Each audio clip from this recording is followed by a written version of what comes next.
Hello, welcome back to Video Game Podcast. Gareth and Kieran here again. We're going to go through December 2019's news. It's just turned 2020, so Happy New Year, everybody. 2020, way. Happy New Year, everybody. Hope you've enjoyed the last podcast where we talked about everything that happened in 2019. So December had a couple of notable releases, but not many because that is the month of Christmas. Everybody releases October, November to get out before that Christmas. So there's not really any... There's some notable releases, but nothing really too huge. So the first one is Arise, A Simple Story. This came out on PC, exclusive to Epic Game Store. Yeah. Not happy, but I don't really care because I don't know this game that much. So it's coming out on PS4 and Xbox as well. Mm-hmm. It's made by Techland, the same people who developed Dying Light and Dead Island. Yeah, really good games, those two. It looks very different from... Yeah, it's from the picture that I've got in front of me, it looks kind of like... Do you ever play Flower? Yeah, that kind of, or like like Witness or something, or Journey, or that kind of pastel sort of. Or it looks lovely. really pretty. It's very pretty, really pretty. I don't know too much about it. Yeah. So you play as an elderly man on an emotional journey through memories of his life. You control time and things. That's pretty cool. Yeah. And you can do it's obviously to solve puzzles and then just progress through the game. I remember reading about it. It sounds interesting. I don't know. I'll probably not buy it. It's probably one of those ones that's going to be PS4 like free and a monthly like. Well, let's hope so. Yeah. Because I can't see myself banning either. But it's funny. I like Dying Light. Dead Island's okay. But this is so different. Yeah, completely different. Next up is Blair Witch, which is a PS4 exclusive. It was developed by Lionsgate Games. No, it's already out on the Xbox. It's got a PS4 release. Okay, sorry, it's getting a PS4 release. Okay, cool. Yeah. It's good.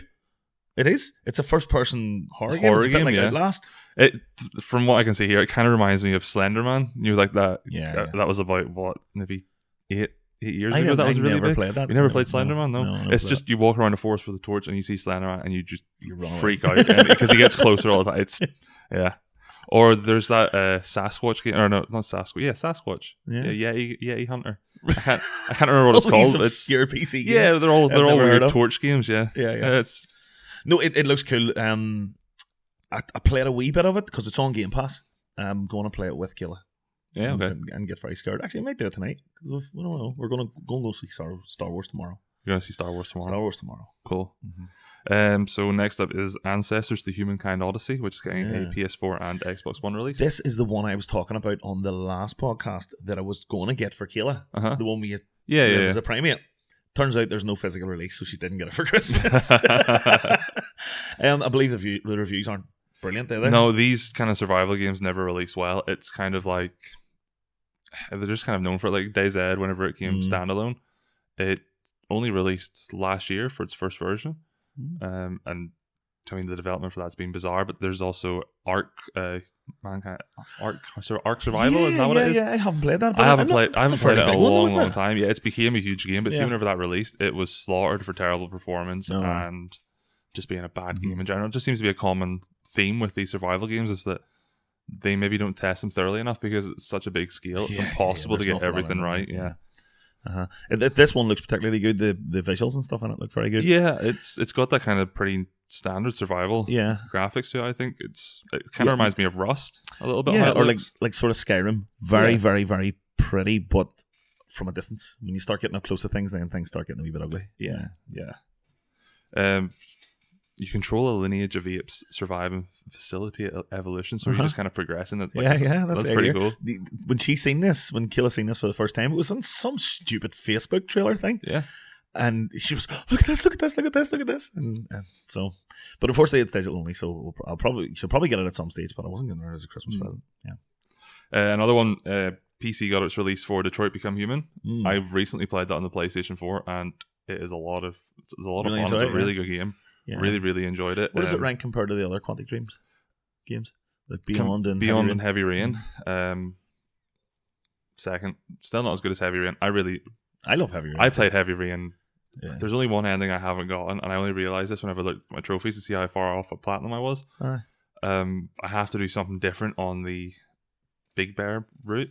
Like, it's one of the levels in it where you're driving the car down the highway and you tilt your controllers and react. Everything you're going the opposite stream. It's so long since I played that game. Yeah, you have to make a mistake somewhere and then do it perfectly from there onward. It's very specific.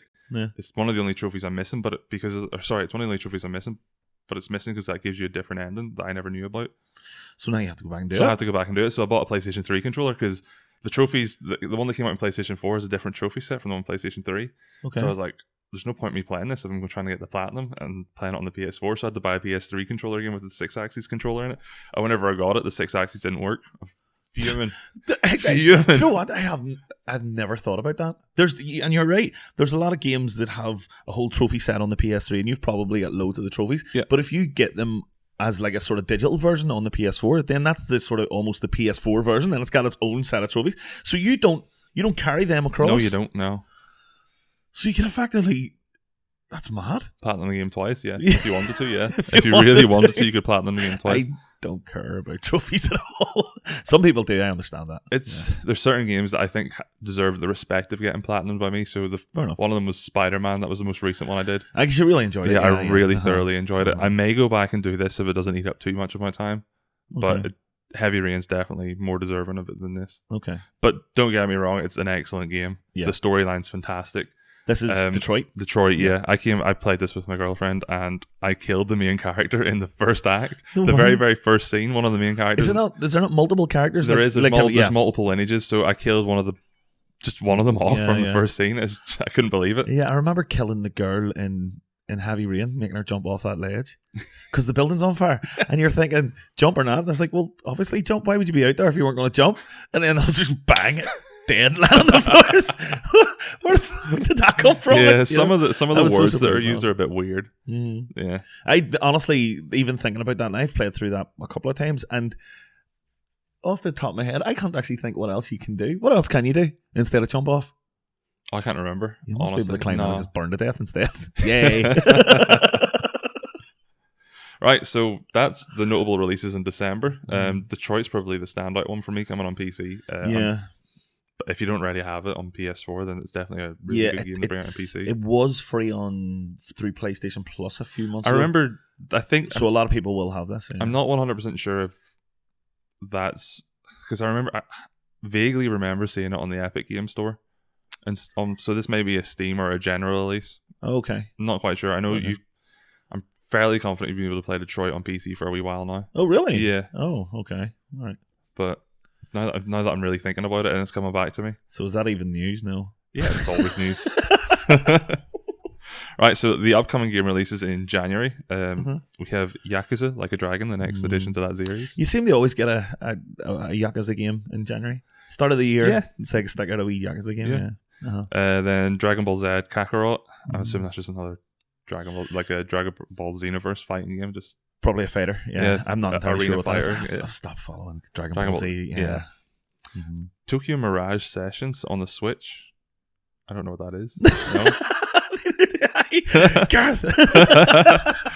Then later on in the month you have Mega Man Zero, the ZX Legacy Collection. Yeah. I'll probably pick that up at some stage. Maybe. A few I like the Mega Man games. Another kind of unknown game, Moons of Madness. Then you have Final Fantasy Crystal Chronicles Remastered Edition for the PS4 and Switch. I think the wee bro's looking at that. Yeah, this is a cool one.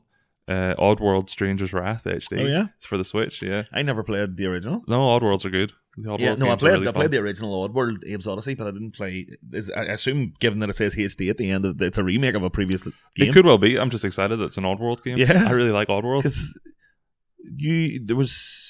What was it? Munch's Odyssey. Munch's Odyssey. Yeah, I gave it to you on the original was that Xbox. the last one you played? Yeah, that's I gave that to you on the Xbox, and it was a dodgy copy.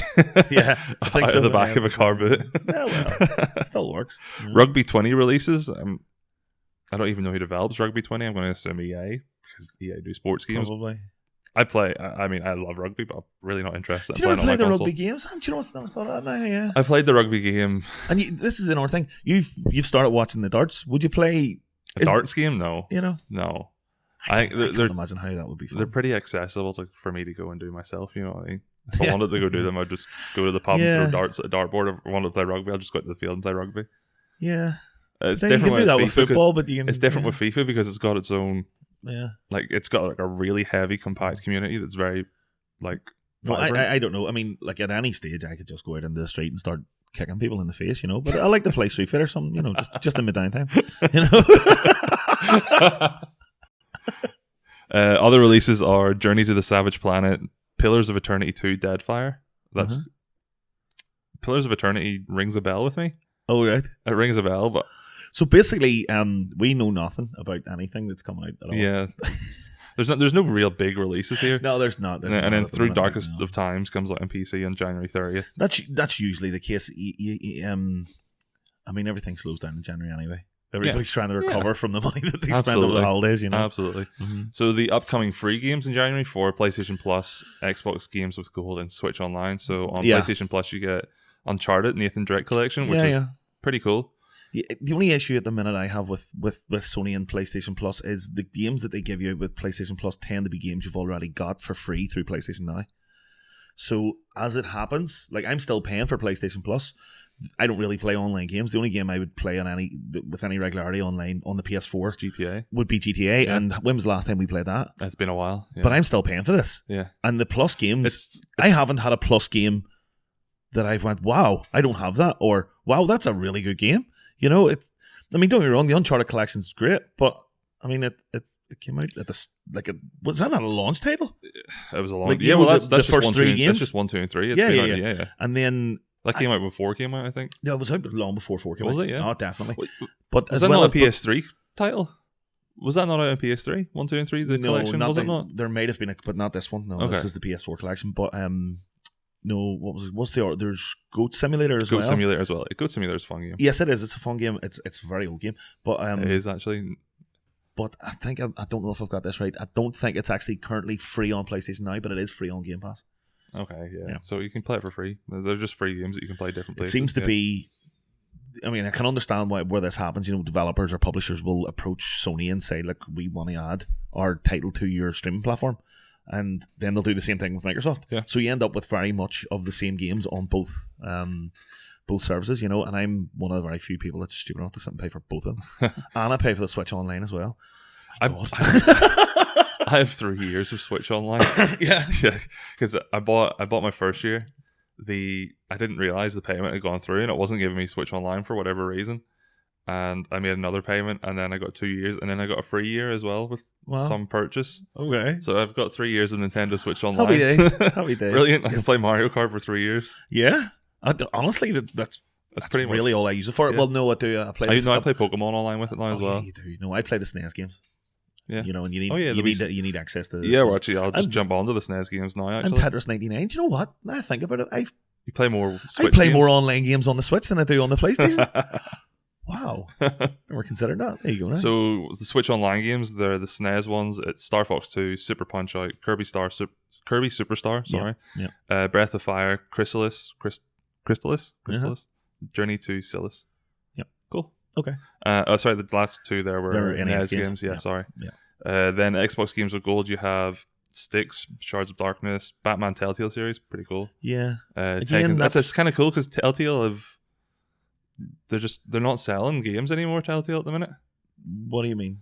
If you go onto the PlayStation Store marketplace, you can't. Okay, you can't actually buy them. No. Really? Okay. I don't know if it's the same with Xbox, but you definitely can't still buy them on PlayStation. Because I looked, because they were easy platinum games. You just play them through and get the platinum. The Batman Telltale, I think, has been free on the PlayStation Now for a while. Yeah, a lot of them are still on PlayStation Now. You know, there's a couple of other ones like Wolf Among Us and things, and you know, that's on the PlayStation Now. But it goes back to what I was saying before. It seems to be the same games that are getting released on all of these free platforms. You know, you're getting, here's this new free game that you've already had free from this guy, you know, 6 months ago, and you had free from that guy 6 months previous.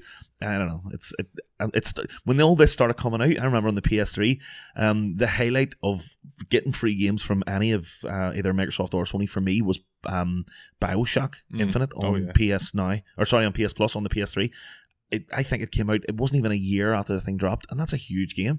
And I remember thinking, God, the value for money in this is insane. It's gone from that to being, I'm genuinely thinking I cancel on my PS Plus.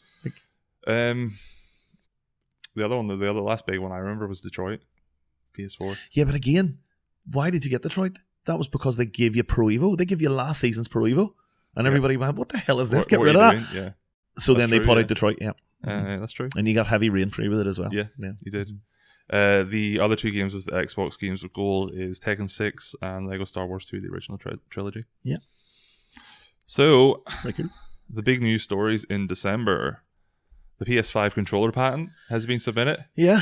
Really cool idea. Or sorry, well, it's not really an original idea. It's been done tons of time before, but they're now adding these back buttons onto the controller. How can they patent that?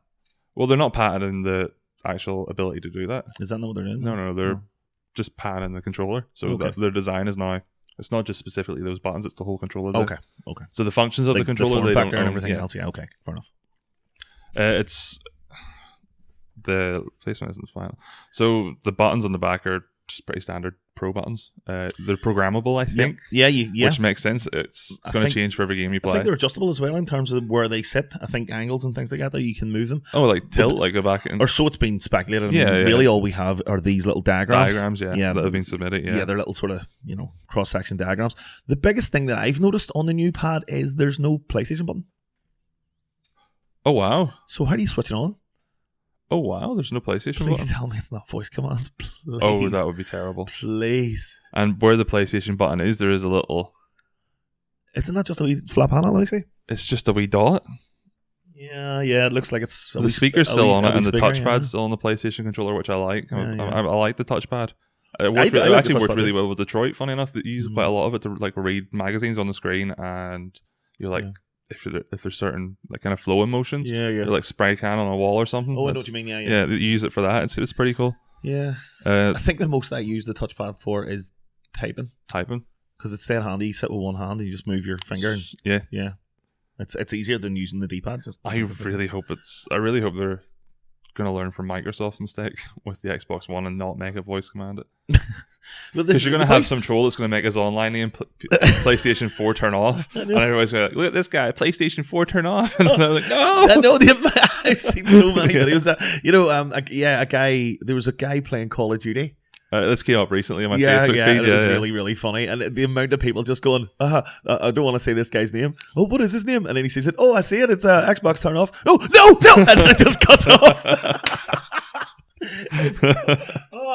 Genius. But you can. There is actually voice control on the PS5. You just need to have the PlayStation camera. And it's always been there. Every now and again. That's right. You'll see it coming up on your thing, just say hello. Press R2. If you have your microphone and stuff, and you can press R2 and use voice commands. Yeah, actually.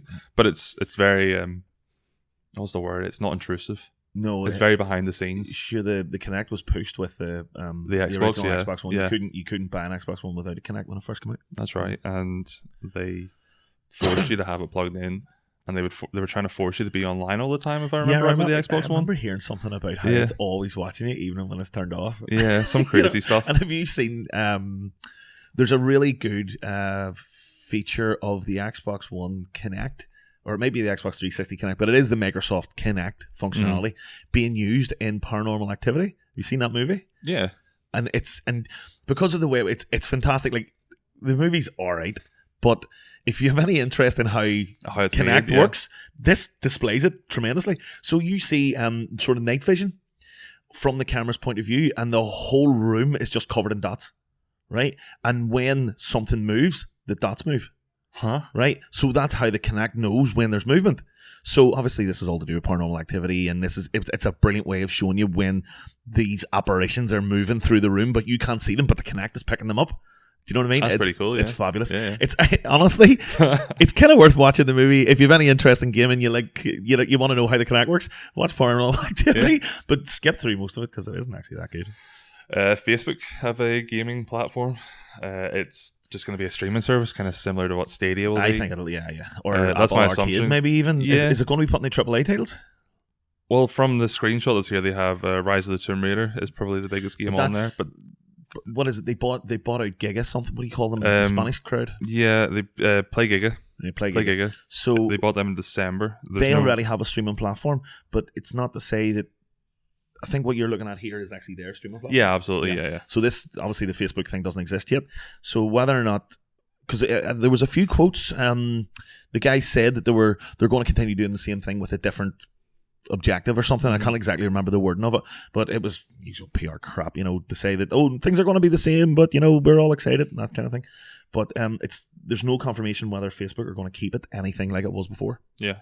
So it could end up just being like an Apple Arcade thing where it's just a bunch of mobile games and stuff. I mean, what was the Facebook had a bit of success with a wee farming game? Do you remember that?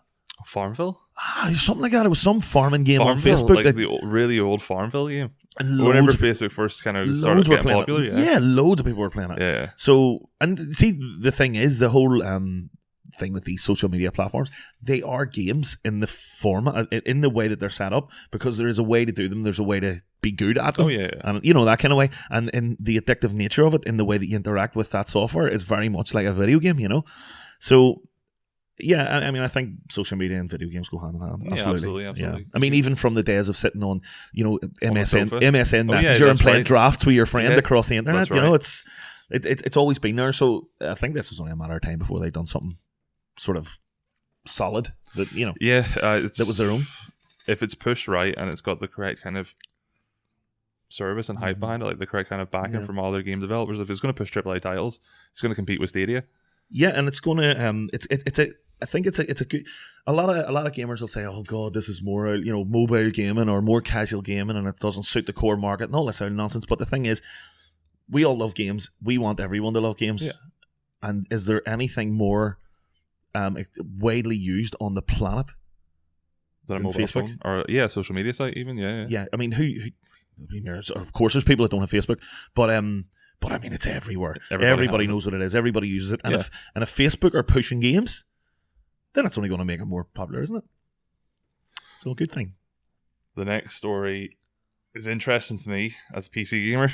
The Xbox X series have released its spec, which is really impressive, actually. I'm not going to lie. Yeah. It's very impressive. And if they can completely back up what they're saying they can do, I'm well done. I don't think you'll get 8K out of the box. No, I don't think you'll get 8K either. 8K at 120 FPS. I don't know if you'll get that out of the box, but it doesn't necessarily say 8K at 120 FPS. It says it's capable of 120 FPS. Oh, right. So we don't know if that's going to be like 1080 at 120 FPS or if it's going to be 1440 at 120 FPS. That's a very good point. Actually, most PC gamers now will play at 1440p with 144 hertz refresh. That's me personally. I have that, and most of the people I play games with have at least got 144 refresh rate. It's got 16 gigabyte of DDR6 or GDDR6 RAM, which is the graphics RAM, and then they have with 13 of it. 13 is dedicated to gaming, and then the other 3 which is a big statement for Microsoft to be making for a new console, because if you remember, the Xbox One was the all singing, all dancing, everything machine. It was a jack of all trades, and then the PlayStation 4 was this focused gaming machine. Yeah, they've kind of transferred from this whole social hub of I can be so a little bit of everything. I can be your media platform. Yeah. So the fact that they're dedicating so much of the internal memory just to games sort of suggests what their plans are. Yeah. SSD storage, which is brilliant. That's going to cut loading times. Yep. I mean, this is the thing I don't quite understand. 12 teraflops of power, which is double the Xbox One X. Which, if I understood what a teraflop was, would probably have more impact on me, because there's PC gamers don't use teraflops. Like I remember reading about these before. Whenever Microsoft started mentioning teraflops, and it just sounded like a totally made up term, but it is real, and it does refer to some way that graphical memory is handled. I'm sure it does have an actual. All I know is the higher the number, the better. And when you hear, it gives you the context. It's double the power of the Xbox One X, which is given the Xbox One X is a good console. The Xbox One X is incredible. Yeah.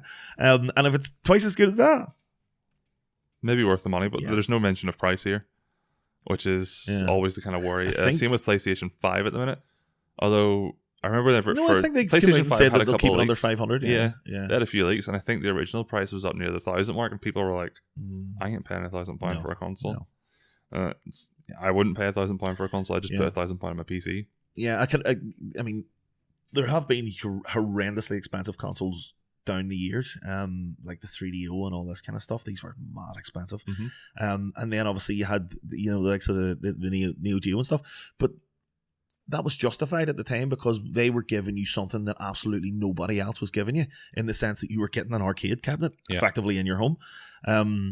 Of course, none of these sell particularly well because at the end of the day, regardless of what this thing can do or what this thing has or what games this has, the one thing that affects gamers more than anything is how much it hits their bank account. Yeah, and if you're going to, and if one console is released and can produce next gen games with next gen graphics and it's £500, and another one's released side by side, even if it's twice as good, nobody's going to pay twice the price when you can have a next gen console for £500. Yep. You know, of course you're going to get the fans, people that are dedicated to the brand and stuff. They're going to jump on it and they'll save up. They'll probably sell their parents or something for it. But half a kidney. You know, this will happen. But at that point, there's no way that could be sustained at that price point. I just can't imagine a video game market where you have a Nintendo console out you can pick up for £250, an Xbox One for under £500, and then somehow Sony are asking for £900.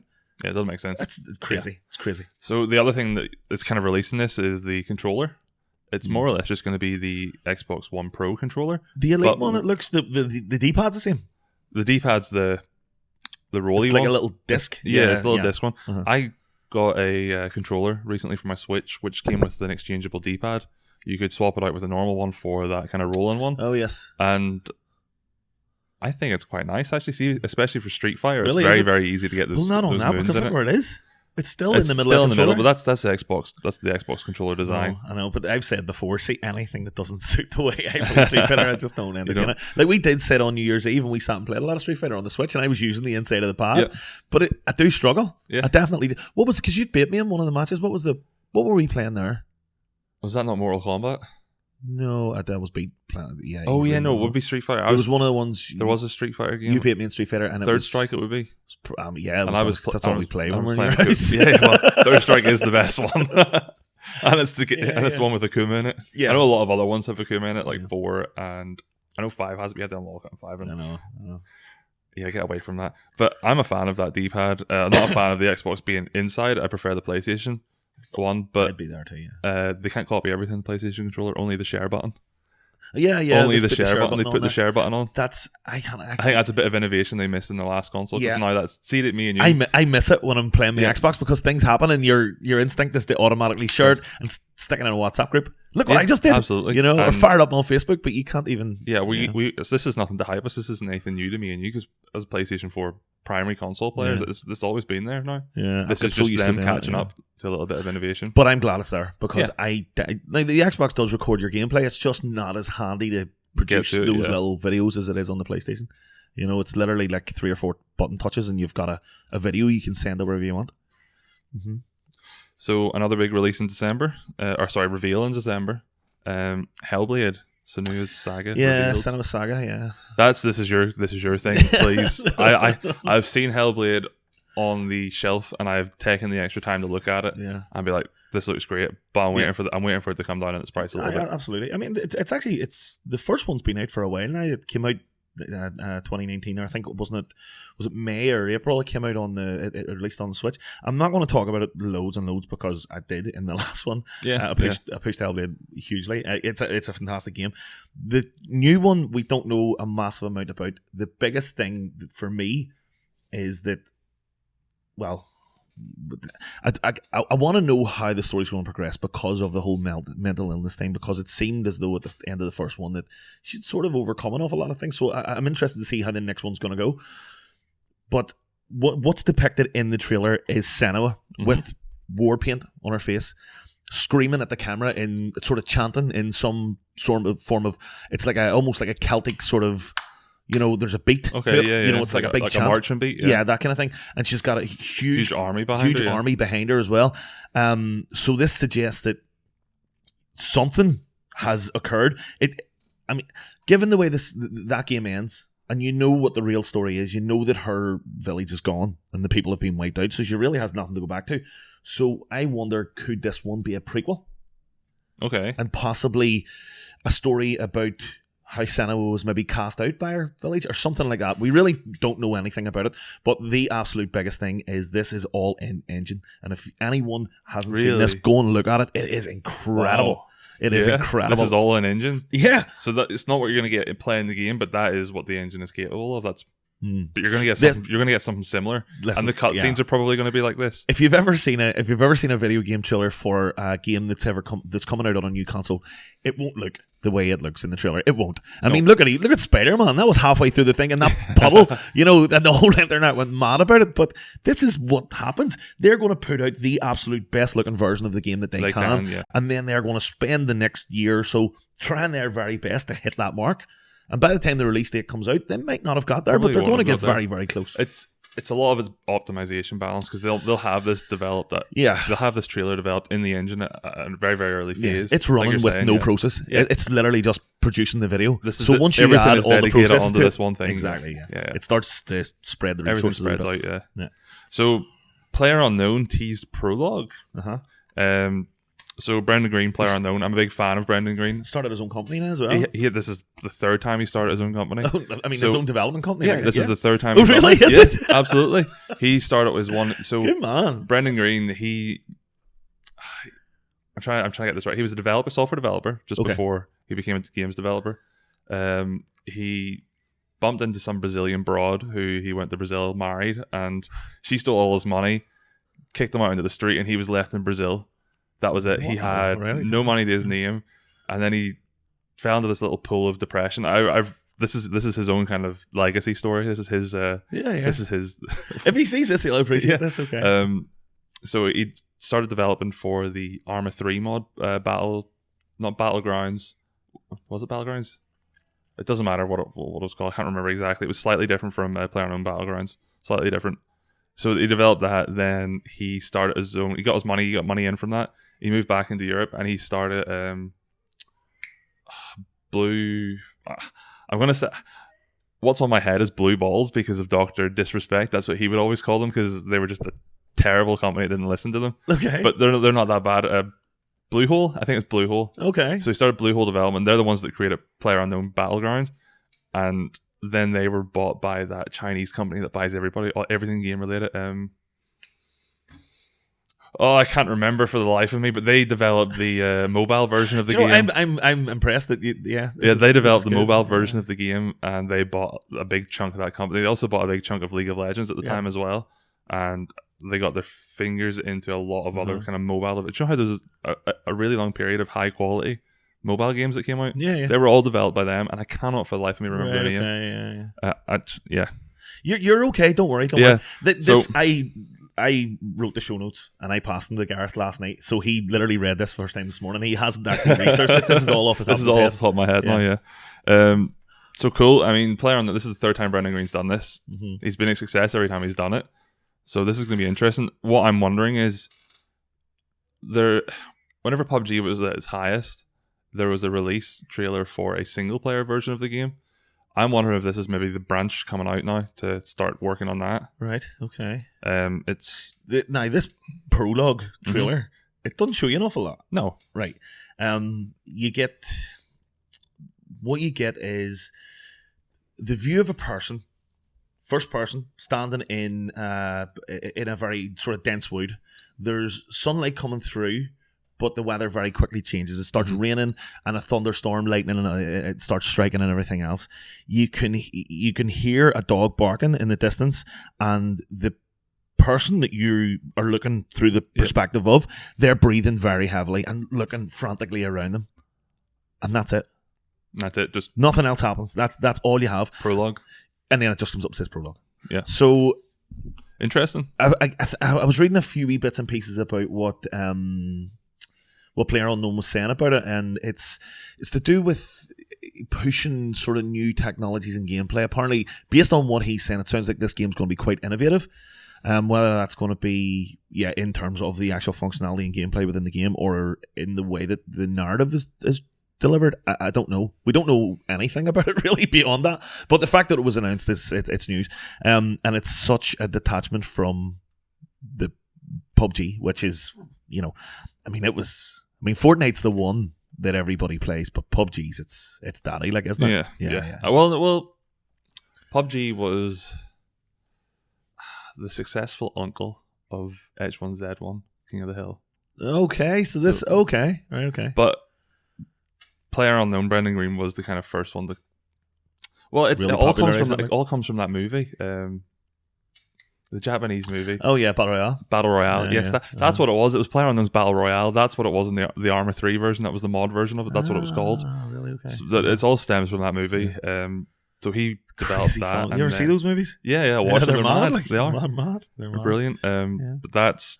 And I'm right in saying I hope this is right. But you know Takeshi's Castle. Mm-hmm. You know the Takeshi's Castle, right? The guy Takeshi. That's the principal of the school in the Battle Royale movies. You know the guy at the end of the second one that does the big American football dive and explodes for no reason? That's the same guy apparently. Yeah. There you go. Cool. So PUBG.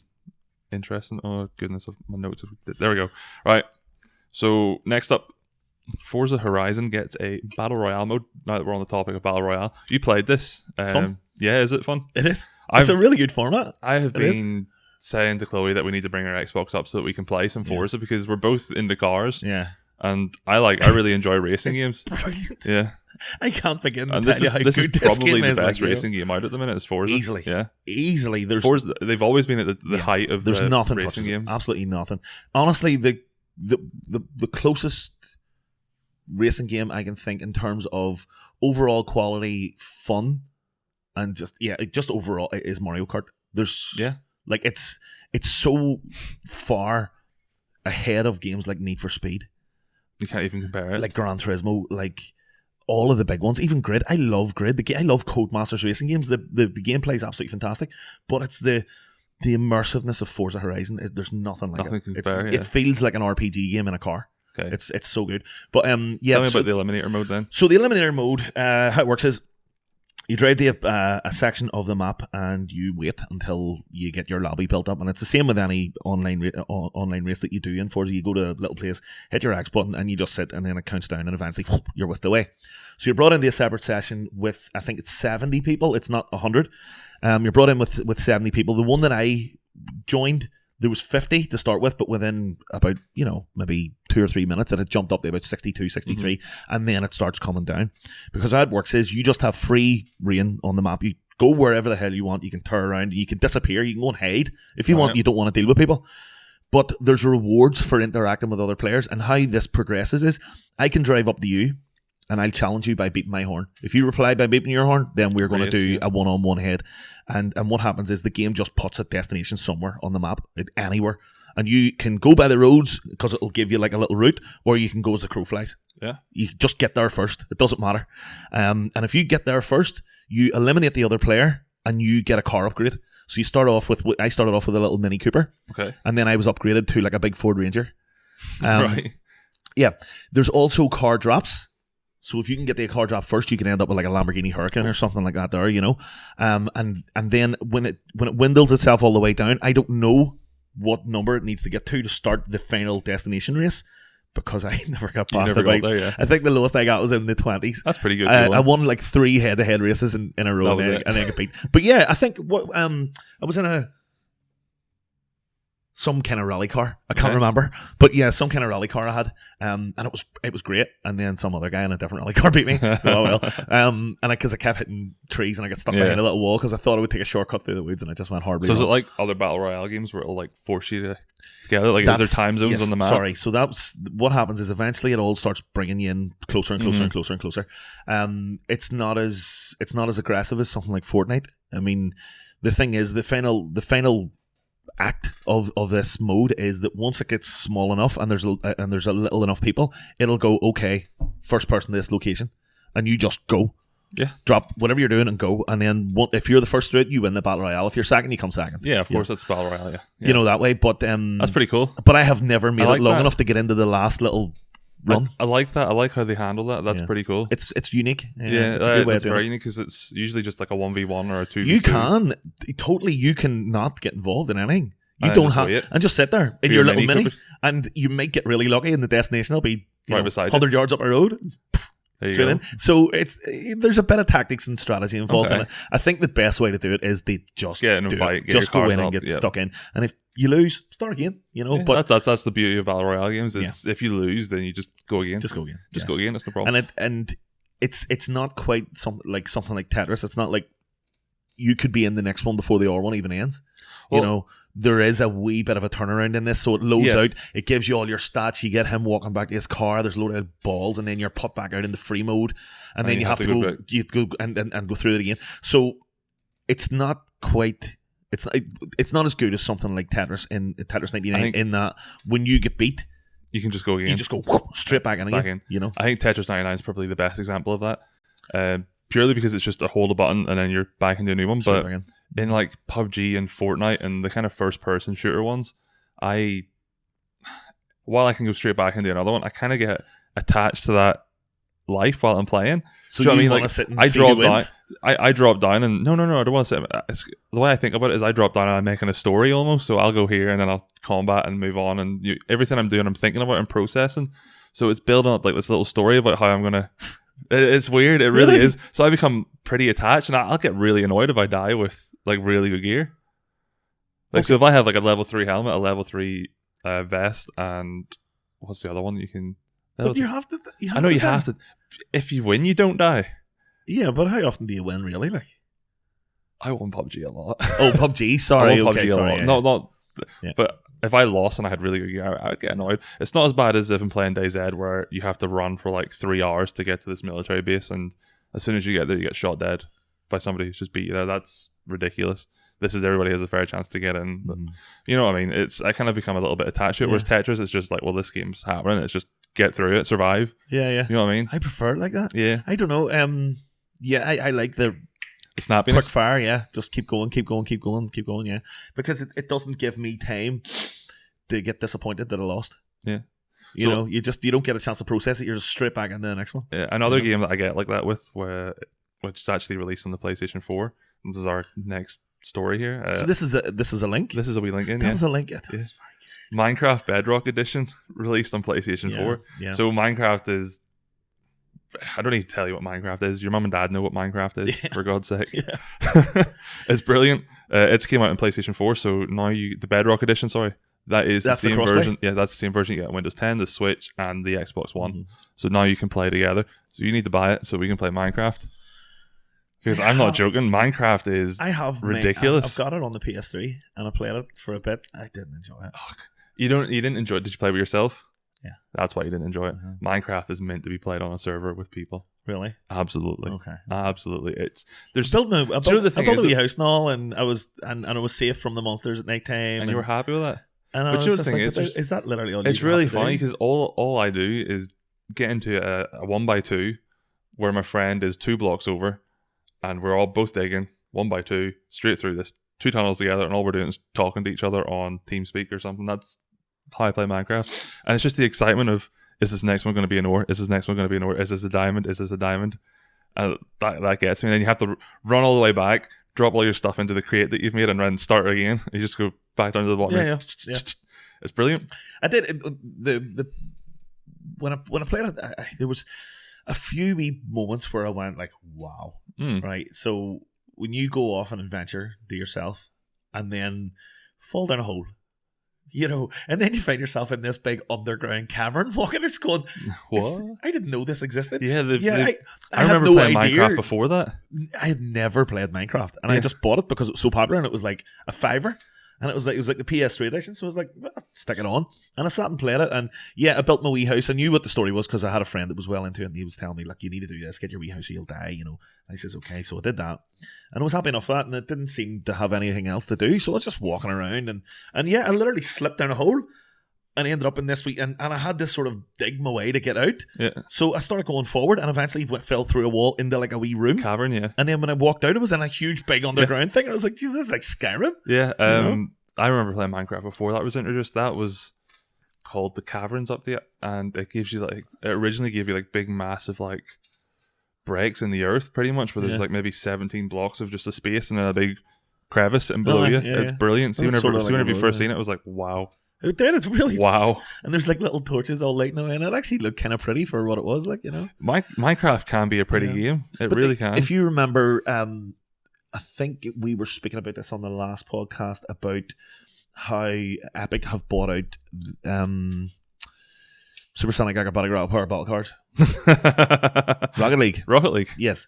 So That's the name of the first one. That was the first one. Yeah, well done. Do you remember the song? No, I never played it. Oh, the song was the game was brilliant. The game was brilliant, but the song was equally so. Yeah, it was like this really cheesy sort of power metal song. Brilliant. Superstar. It was amazing. I was singing. Right? It was so good. Like, but yeah. So we were saying about. Do you think this is going to be Rocket League being removed from the Steam library because it's now owned by Epic? But Minecraft is under Microsoft. And it's on the PS3. Minecraft's owned by Mojang. Yes, but it's under Microsoft. It's a Microsoft IP. Is it now? Mm-hmm. Is it really? Yes. When did they buy that? I don't remember. I don't know. I do you know what? I just took it. Because see, whenever you launch it on when PC, I was reading, I read about it yesterday when I was looking at this, and yeah, everything I was reading, it just whenever you launch it on PC, you have to sign in with the Mojang account because it's through the Mojang launcher. Yeah, but I don't really see any reference to Minecraft in it. Microsoft in Minecraft, except for the Windows edition. That's the only time that. Well, I'm wondering is because the PlayStation 3 is the last to get this Bedrock edition. Is that one of the symptoms of this? Is that the Microsoft hold back a little bit? But the thing is, Minecraft is so popular, you can't just deny it. So I wonder, would Rocket League be something like that? Would it be, Epic would get the updates first, and then Steam will get them maybe 6 months later? Do you remember with Team Fortress 2 on the Xbox? They released on both consoles, but the Sony version of it, the PlayStation 3 version of the Orange Box, never got the Team Fortress 2 updates for trading. Oh, really? Like hats, and never got any of that update. You only got base Team Fortress 2. Yeah. So it may end up like that, where they'll just stop development for the Sony version and move on, but I can't really see that happening. No. The game's too big, and it supports cross-platform between PC and PlayStation and PC and Xbox, but not Xbox and PS4. So does Minecraft support PS4 and Xbox? I would say so, yeah. So there's proper cross-platform because it's cross-play. It's similar to how they've done Modern Warfare, where Modern Warfare is now put through the Activision command. So I'll assume that this will be put through the Mojang accounts. Yeah. But Rocket League, PlayStation and Xbox can't play together? No, because it's done through the PlayStation Network and it's done through the Xbox Network. But that'll hopefully change if it's through Epic, maybe, somehow. I don't know. Well, yeah, that's how Fortnite handles it as well. Mm-hmm. That's how Epic support the Fortnite cross-platform, but they don't support the PlayStation and Xbox one. Why? It's just because they didn't. Probably Sony don't want to play with it. Probably. Yeah. But if you remember, maybe about 6 or 7 months ago there was a period where that switch had been turned off and the Xbox and PlayStation were able to play together. Oh. What was happening was they were coming up with the same logos, so the PlayStation ones were always getting PlayStation logos, but the account name would have a space in it, and then they would go try add it on PlayStation Network, and it would be like, this isn't a valid name, there's a space. I think I vaguely recall this. Yeah. So it really is only a matter of flicking a switch. This when that happened, because somebody just deciphered this, and it was big news, but it only lasted like a day or two. A day, yeah. Because they realised very quickly and switched it out. It was only like 6 hours it was on for. Really? Yeah. They're very, very quick about it. There you go now. More news. This is very relevant to you. Yeah. Gwent. I know. They're stopping the support for the servers. I'll be honest, I do still have it installed on my PS4, but I haven't actually played it in a long time, in a while. I played it for a long while. I wasn't particularly good at it. What I enjoyed most in that game, it's so stupid, is opening crates. Yeah. I really enjoyed just getting new cards. Yeah. That's it. Sure. Yeah. Playing the game was fun. That's what I enjoy the most about Hearthstone. Yeah. Is getting new cards. Playing the game's fun, but it would be more fun if I was smarter. If I was more clever. If you were smarter than the AI. No, well, you're playing against other people, yeah. But this is it. I had great fun playing the AI because I can outsmart the AI. Figure them out, yeah. But other humans are too smart for me. So I was just getting chinned by, oh my goodness. And I'm sitting there playing these card games and I'm going, I bet you any money this kid's 9 years old. I'm getting destroyed. But I really enjoyed I loved it in The Witcher 3. I loved Gwent in The Witcher 3. And when they said they were releasing a separate game, I couldn't believe it. I was like, oh, this is the best. But I never really wanted it on the PlayStation to start with. I wanted it on my phone. But it's not on your phone. But it is now. It is now, yeah. It's on iOS. Yes. But it's not on Android yet. Hopefully it'll come down. Is it not on Android yet? No. Just an iOS. It's on iOS and it's on PC as well, yeah. Yes. So this is what they're doing. They're pulling away from the console in order to concentrate on the mobile. And to be honest with you, the mobile one's the one that should really take off. It is. I mean, I play all my Hearthstone on my mobile because it's just so accessible. It's easy. Absolutely. If I'm sitting on the train or whatever, I want a quick game or something. Exactly. Hearthstone, there we go. Because these games at Gwent last 5 minutes. A Hearthstone game lasts about 10 minutes. If you've got 10 minutes to spare and burn, that's perfect. The format's not really suited to sit and playing on an next-gen console on a recliner chair. Absolutely not. It just doesn't. You need like a big adventure RPG or something to get you immersed. It's something you just want to do quickly and play. Yeah. It's hard. I found it hard to play Gwent for more than about maybe 20 minutes, half an hour. Yeah. So really fun. Yeah, PlayStation 4 players, before the transfer happens, so from your Xbox and your PlayStation, you can transfer your account to these PC and iOS versions. Yes. PlayStation players need to spend their meteorite powder before transferring. Mm-hmm. So before you transfer your account, make sure you've spent all your meteorite powder, or else you'll just lose it. Yeah, I assume meteorite powder is the currency that's used in it. There's a couple of different versions of currency. Meteorite power. What does meteorite dust get you? I can't exactly remember. Abilities or something like that. I don't know if you spend that to get barrels. Mm-hmm. I can't exactly. Like I say, it's been a while since I last played it. Yeah, and to transfer your data over, you have to go to the GOG account. Yes, and do it like that. GOG. Yeah. So we have a new patent filed for the new Pokeball Plus controller. I don't know what's different here. It looks exactly the same. I know. The Pokeball Plus was the controller that was released with Pokemon Let's Go, Pikachu Let's Go Eevee. Yes, but it's not compatible with Sword and Shield. Not completely to use, no, it's not. But it does still have functionality in Sword and Shield. But this is one for Sword and Shield. That must be why it's exactly the same. Because it's just like, we'll just bring this out again. Well, and make people buy it again. You need two hands to play Sword and Shield. So you need the two hands. So you see the big stick? It looks like a massive crutch. Oh yeah. So what's that all about? I don't know. So this is what I mean. Is that maybe like a throw? Is that maybe like a catch? It's like a lacrosse stick or something, isn't it? I don't know. But this is like, I get to picture. Oh, wow. Apparently, because this is going to be like 40 or 50 quid or something, and they're going to buy it for their kid for his birthday, and they're like, "Here you go, here's your Pokeball thing." And I know if this kid is anything like me when I was a kid, the first thing I'm doing is getting out into the fucking street, launching it down the road, and then I get into the house and going, "I've lost my Pokeball."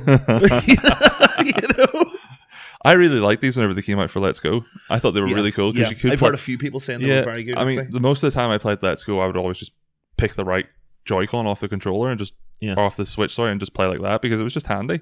I use a controller like a full gamepad now for Sword and Shield because whenever you're in the wild area, you can control your camera. Yes, which is very cool. I'm a really big fan of that. Yeah, really am. I know you're loving it. But I don't know what they're going to be doing that's different here. The only functionality that this has in Sword and Shield is you can transfer a Pokemon to it and go for a walk, and as you walk, it gains XP.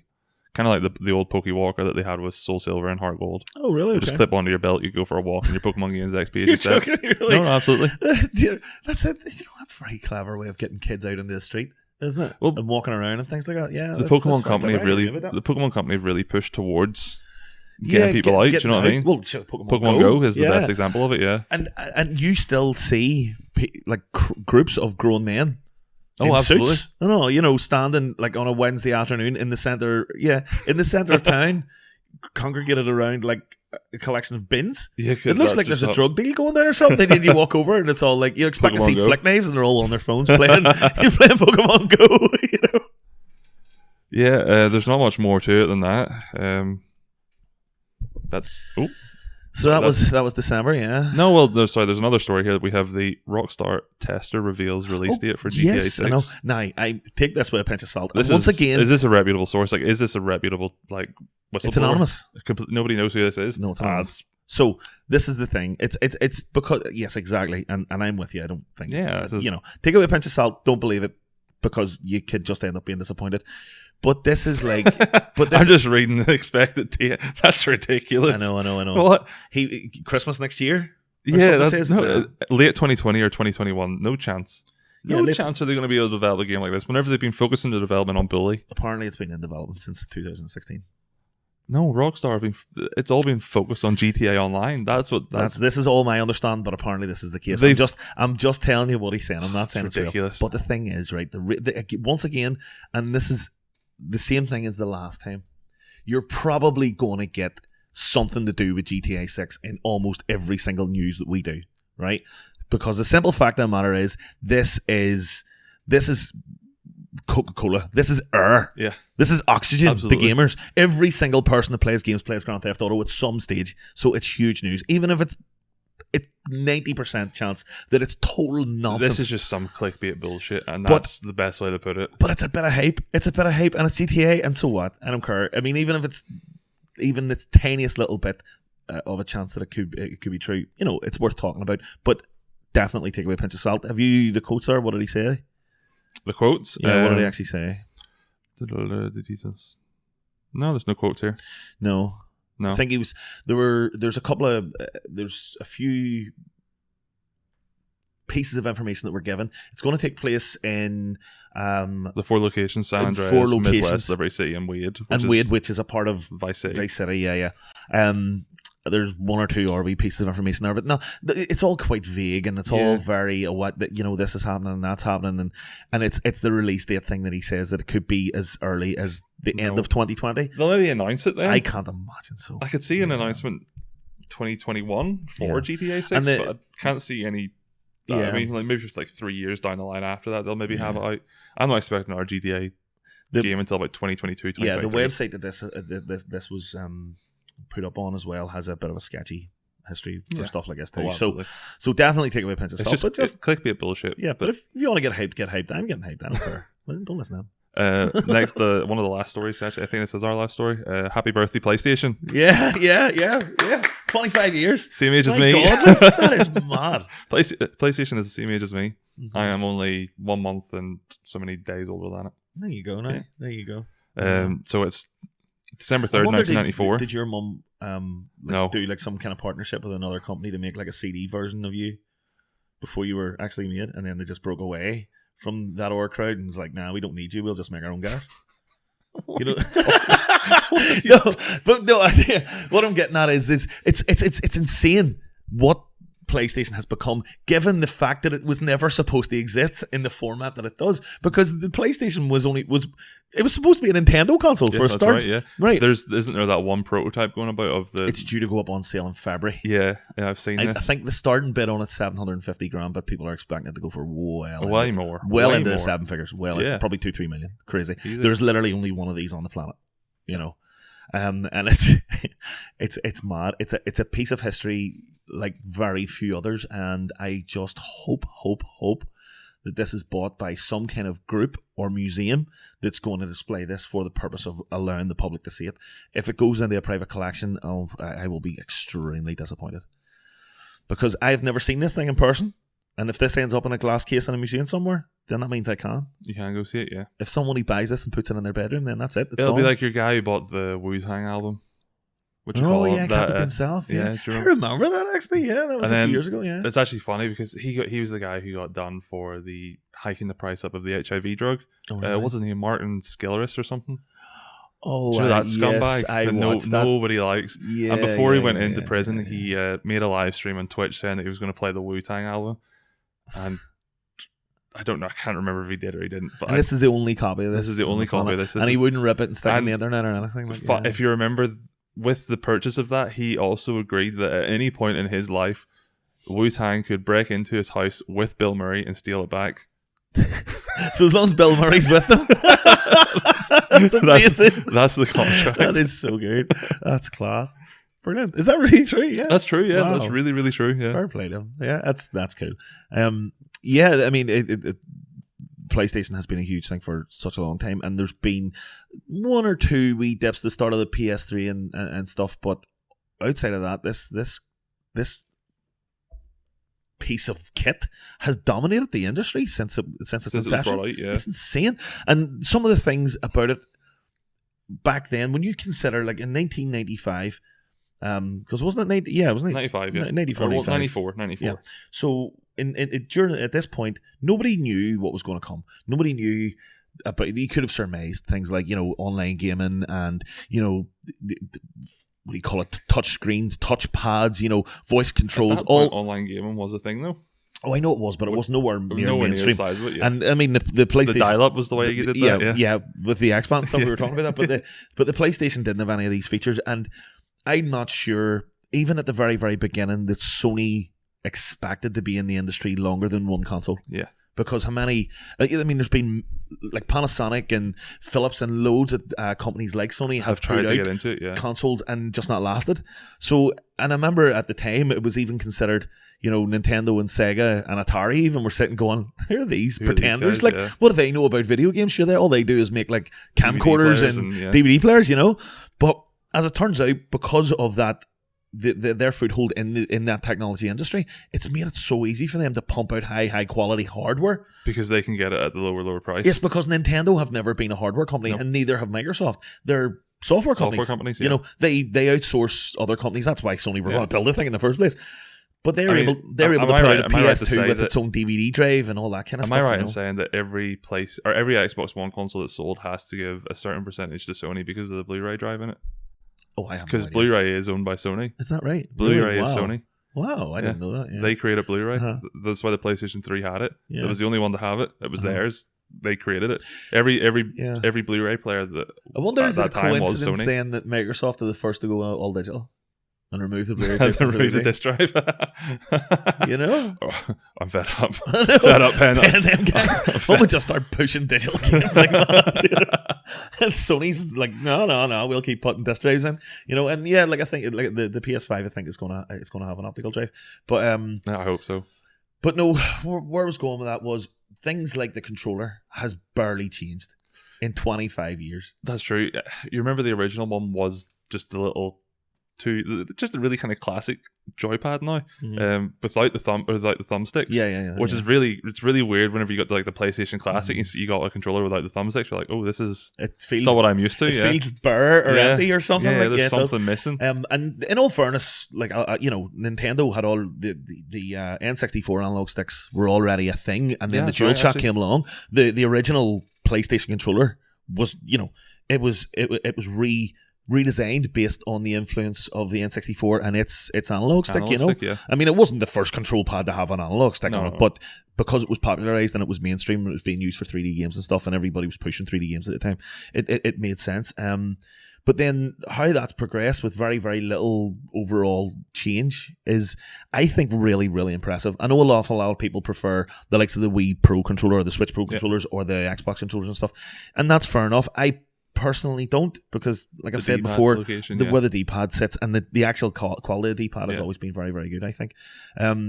But yeah, the PS2 was an absolute machine monster. Absolutely. I'm not sure that'll ever be surpassed because it had the DVD factor. People were, I want a DVD player, but they're too dear. But I can buy a PS2 that'll play DVDs for 99 quid. Yep. So every house had a PS2. Some people didn't play them; they just watched movies on them. But still, they were buying them. Yeah. And then the PS3 was a mess with the cell chip processor and all that kind of stuff. But they pulled it back in the end, and they ended up winning that. They ended up winning that console. At the end of it, since Sony have entered the industry, they have not lost a gen. Yeah, absolutely. It's incredible. Absolutely. I'm sitting here talking as if I'm some kind of fanboy. I'm not. I'm definitely not. I'm just appreciating the achievement of Sony, of a company who have provided all gamers with some of the best games that we've played in 25 years. And even some of the best kind of hardware innovations. Like I said, they were the ones that created the Blu-ray, so that allowed the size of the games to increase and a small disc continued. True. So, I mean, if Xbox One games didn't come with their Blu-ray, every game, the State of 360, there was so many games that had multi-discs and all. The only example I can think of a 2-disc solution for PlayStation 4 is Red Dead Redemption 2, where you had one install disc and then one play disc. That's the only example I can think of that's happening in Blu-ray, and that's like I mean, the Blu-ray has lasted from the start of PlayStation 3 right up until it's only now that it's starting to have 2-disc solution. Because they were doing like dual layered discs and stuff, and I remember on the PS3 a lot of the exclusives were dual layered. And they were always the first one that your little laser stopped reading. So if you're ever buying a PS3, especially one of the smaller ones like the Super Slim, especially, if you're buying one second hand and you want to test it, bring Uncharted 2 with you. Bring Killzone with you. Bring an exclusive with you. The God of War 3 is another one. Because they tend to be the first ones to go. But what's your favorite PlayStation controller? Favorite PlayStation controller? Yes. I mean, every iteration of the PlayStation controller has been an improvement. So the PlayStation 4. Yeah. The PlayStation 5, whenever it comes out, whenever it has those little pro buttons on the back. I'll be a very happy man. Not that it really makes much of a difference to me, but in theory, in my head, if I was to go back to playing only consoles, if I could reteach myself how to play first-person shooters on a controller, I would love to have those buttons, because then I can leave my thumbs on the thumbsticks at all time and not worry about the face buttons. True. You know what I mean? That's the only... Yeah. It's there's more than a few games where that's an issue, where you have an interaction button on the face, plus you need to control your camera with the right. So you've only got one thumb. So what do you do? And it's okay, you're using your fingers up here and then behind there, but your thumbs are the only thing that have to do two different things. You have your D-pad and your thing and your buttons on your. So if you have to do both at once, it's impossible. It's a bit like the way on the original Xbox, Microsoft had those two extra buttons down below that were too hard for you to even reach with your thumb. But you had your analog stick, you had your face buttons, and you had these two extra face buttons, and it was just it was a mess. The PlayStation controllers at the height of their popularity, in the sense that there was no question what was the best controller was the PS2. The world at that time did not have a better controller than the PS2. The PS4 is a better controller, but the Xbox One controller is superb. And do you remember the first Xbox controller? The Duke. The Duke. The Duke, it was called. Yeah, the one with the extra wee buttons in the bottom. It's just absolutely massive. That's right. I had that black and white button. The little black that you couldn't hit because it was down there. That's what I mean. But then they brought out the smaller one and they put the two buttons at the top that made it easier. But it just moved the problem somewhere else, because then you had 6 buttons you needed to press and control your right analog stick. Yeah. The PlayStation, I completely agree. The PlayStation 2 at the time was the best controller. Yeah, there was nothing competing with it. Now, as it's gone on, the PlayStation 4 controller is obviously better than the PlayStation 2 controller. Yeah, of course. Every iteration of the PlayStation controller has been an improvement. Same with the Xbox controller. Every iteration of it's been an improvement. And make no mistake, I've read a lot of on Microsoft forums, and one of the big things for Microsoft fanboys to hang on to is the controller. The controller is the best controller. It's not the best controller. It's a very, very good controller for certain things. Just like the PlayStation and every controller has its strength. It all really depends on the games you play. If you play first-person shooters and adventure games, you're probably going to think the Xbox is better. But if you play retro-style games, 2D fighters, things like that, there's nothing better than the PlayStation. So saying it's the best, that's nonsense. There is no best. It just doesn't exist.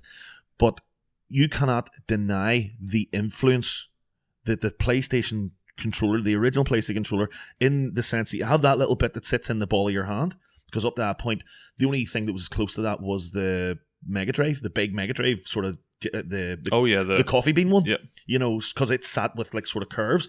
The SNES had a little bit that was just a wee round. Just a wee rounds, wasn't it? But it was Sony were the first ones to give you something to hang on to. Yeah. And then you ended up like even Microsoft something you weren't attention really. Yeah. Yes, sure. Do you remember Microsoft brought out their grey Sidewinder controller for the? Wasn't that what it was called? It was grey and it was like a boomerang.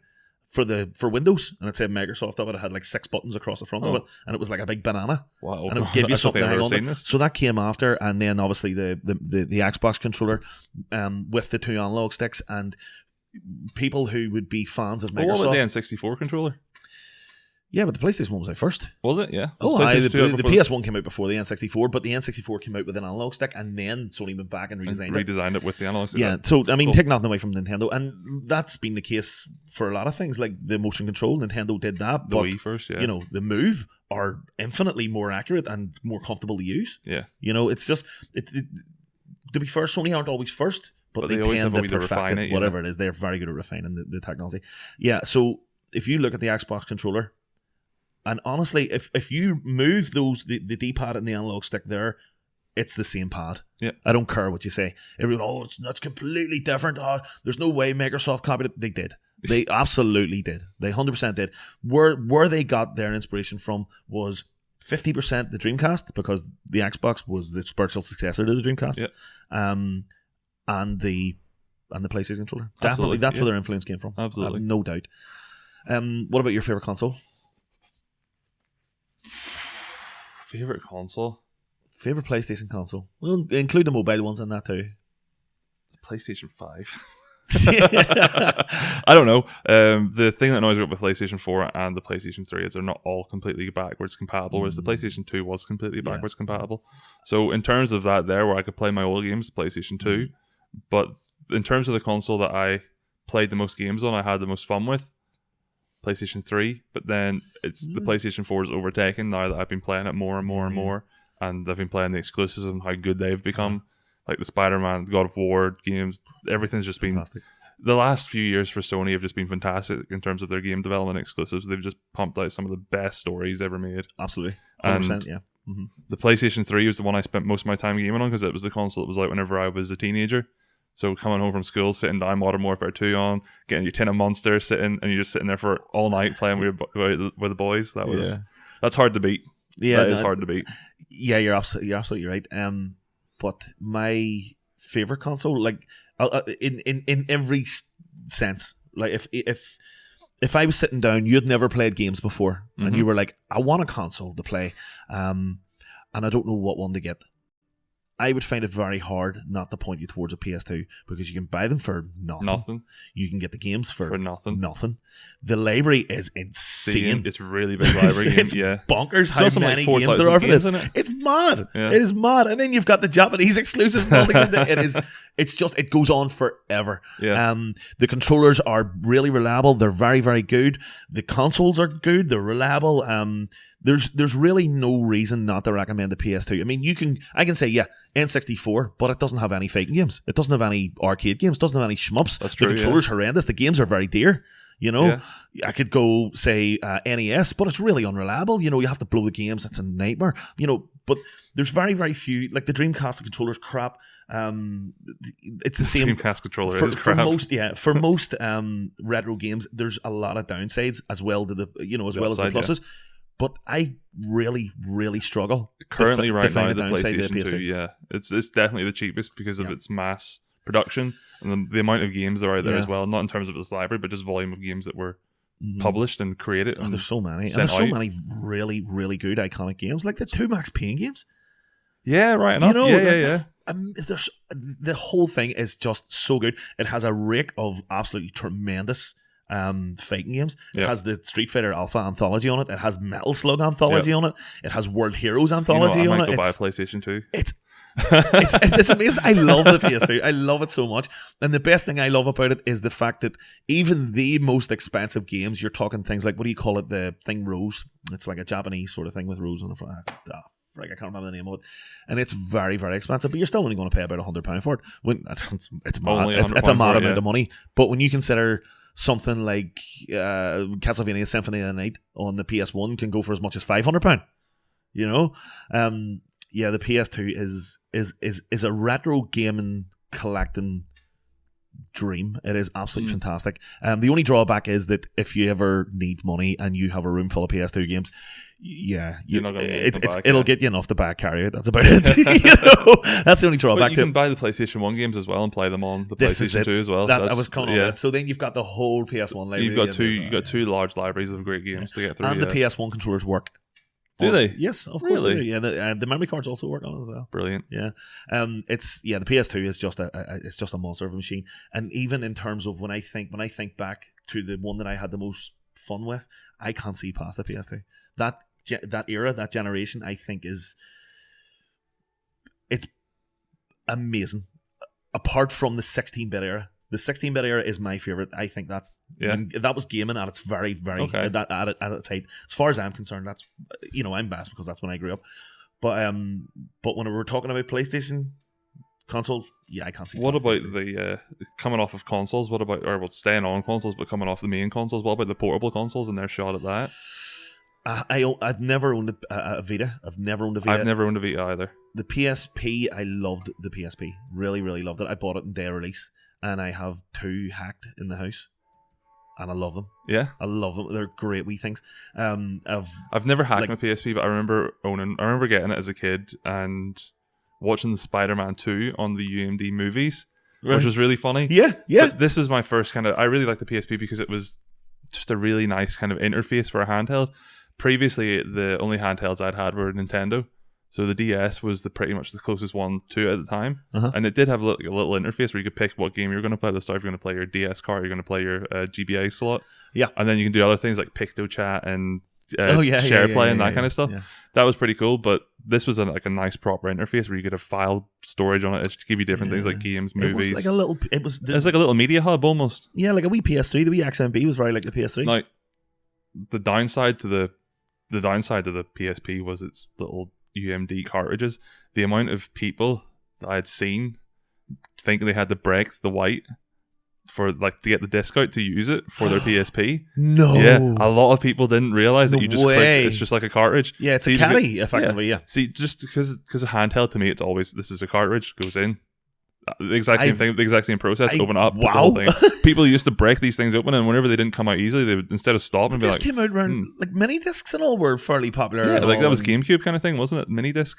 No, yeah, the GameCube discs were mini but not discs, not as but small their as... mini disc was a format of media that was like a little... It looked like a floppy disk, but it had a CD inside it, and you played it in mini disc players. Like, I had a wee portable mini disc player. Really? Oh, yeah. Oh, I don't know these. It was basically like a disc inside a caddy. It's the same as the UMD, except it was square. And you got them in all flavors, sizes, colors, and stuff. And I had like shelves of orange and green, and they were all just copies of CDs that my friend had, you know. And so what you'd have like, there was a period where stereo hi-fis went from having like 2 tape decks to having a mini disc deck. So if you wanted to record your friend's CDs, instead of putting it on the tape, you put a wee mini disc in, and it recorded on the mini disc. And you took the mini disc out, put it in your wee personal mini disc player, and because it clipped onto your wee belt, didn't you hit a wee button and it opened? Fired it in. Like it's just a small Walkman then? Yeah, but you didn't have to worry about it skipping, because that was the problem with the Discman, with playing compact discs, because they were massive. That would jar in. And if you every step, it sort of jumped, depending on whether you spent a lot of money or not. But the mini disc players, I had a little blue Sony one, and it was fabulous. Yeah. And it even had a record function on it. Okay. So I could just plug in an AUX cable into my mate's CD player. He didn't even have to have a mini disc player. Just plug it into the AUX and just record on the blank. You slid a wee thing up, and it recorded whatever was playing. Yeah, no, I remember seeing people. I remember seeing people do or crack the UMDs open and thinking this is how you have to get it. And that was backed up the other day on Retro Realm on the Facebook group, and somebody was like, I used to work in like a GameStop or something, or whatever it is, like Extraverse or something. And the amount of people that returned the PSP cartridges cracked open, thinking that they had to open it, was ridiculous. Wow, I couldn't believe it. Like, whenever that happened, that is madness. It really is. I'm really sorry if you're one of them people and this offends you. You're an idiot. My God, that hurts my feelings. Yeah. But the PSP was a great wee console. It was a great wee handheld. Yeah, I played Metal Gear Solid, Peace Walker, and Portable Ops on it, and they were fantastic games. Power Stone Collection is life, because it's a Dreamcast exclusive. Absolutely superb sort of asymmetric fighting games in the style of Smash, in the sense that it's crazy cartoony characters with buck mad moves with chaos on the screen at all times.